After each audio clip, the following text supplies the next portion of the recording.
ಲಾಡ್ಜ್ನಲ್ಲಿ ಯುವ ಜೋಡಿಗೆ ಬೆದರಿಕೆ ಪ್ರಕರಣ, ಮುಖ್ಯ ಸಂಚುಗಾರ ಬಂಧನ.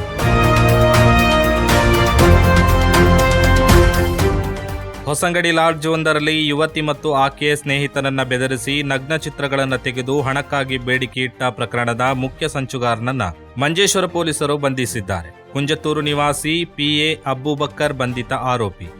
ಮಂಗಳೂರಿನಲ್ಲಿ ತಲೆಮರೆಸಿಕೊಂಡಿದ್ದ ಈತನನ್ನ ವಿಶೇಷ ತನಿಖಾ ತಂಡವು ಕಾರ್ಯಾಚರಣೆ ನಡೆಸಿ ಸೆರೆ ಹಿಡಿದಿದೆ. ಈ ಪ್ರಕರಣದಲ್ಲಿ ಅಬೂಬಕ್ಕರ್ 5ನೇ ಆರೋಪಿಯಾಗಿದ್ದಾನೆ. 2026 ಜನವರಿಯಲ್ಲಿ ಹೊಸಂಗಡಿಪೇಟೆಯ ಲಾಡ್ಜ್ ಒಂದರ ರೂಮ್ ನಂಬರ್ 206ರಲ್ಲಿ ಈ ಘಟನೆ ನಡೆದಿತ್ತು. ರೂಮಿನಲ್ಲಿದ್ದ ಯುವತಿ ಮತ್ತು ಆಕೆಯ ಸ್ನೇಹಿತನ ಬಳಿಗೆ 5 ಆರೋಪಿಗಳ ತಂಡ ಅಕ್ರಮವಾಗಿ ನುಗ್ಗಿ ಬೆದರಿಕೆ ಹಾಕಿದ್ದರು. ಇಬ್ಬರನ್ನ ಬಲವಂತವಾಗಿ ನಗ್ನಗೊಳಿಸಿ ಮೊಬೈಲ್ನಲ್ಲಿ ದೃಶ್ಯಗಳನ್ನು ಚಿತ್ರೀಕರಿಸಿದ್ದರು.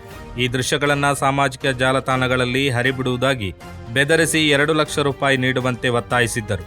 ಅಂದು ಅವರ ಬಳಿ ಇದ್ದ 5,000 ರೂಪಾಯಿ ನಗದು ಮತ್ತು ಮೊಬೈಲ್ ಫೋನನ್ನು ಆರೋಪಿಗಳು ಕಿತ್ತುಕೊಂಡಿದ್ದರು. ಪ್ರಕರಣದ ಇತರ 4 ಆರೋಪಿಗಳನ್ನು ಪೊಲೀಸರು ಈ ಹಿಂದೆಯೇ ಬಂಧಿಸಿದ್ದರು.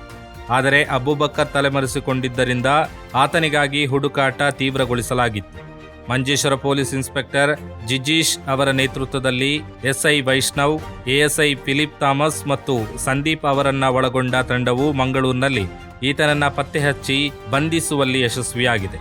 ಬಂಧಿತನನ್ನ ನ್ಯಾಯಾಲಯಕ್ಕೆ ಹಾಜರುಪಡಿಸಲಾಗಿದೆ.